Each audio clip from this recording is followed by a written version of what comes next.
In a recent interview talking about the future of his career in Hollywood and the possibility of the Jon Snow spin-off series on Game of Thrones moving forward, which would be a pretty big commitment, Dane Whitman, aka Black Knight, aka the actor playing him, Kit Harington, is unsure about his future going forward in the MCU.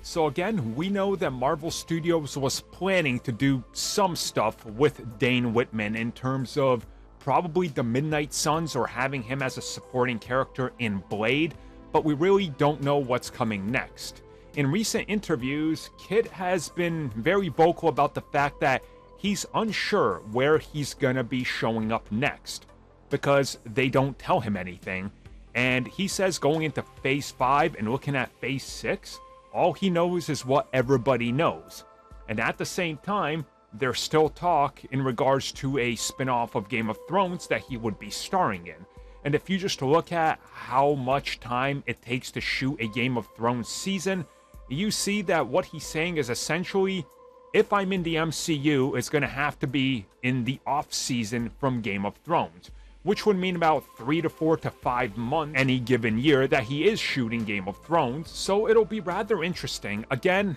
they probably have some pretty big ideas with what to do with Black Knight. My assumption will be is that in a couple years, obviously he's gonna be in the Avengers films, and they're gonna have some character development for him somewhere in there. But it looks like their plans are kind of just fluid at this moment. It's like, we'll figure out what to do with you whenever we find out what we're going to do next with the Eternals and with that setup. And again, I think naturally the reception to Eternals has kind of set some plans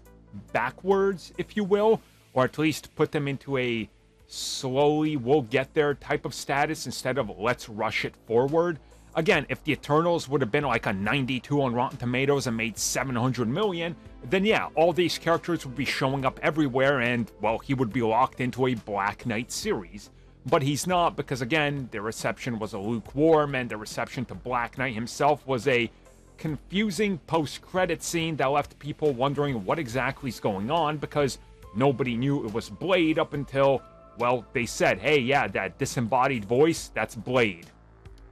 You know, not really a good kickoff to this character.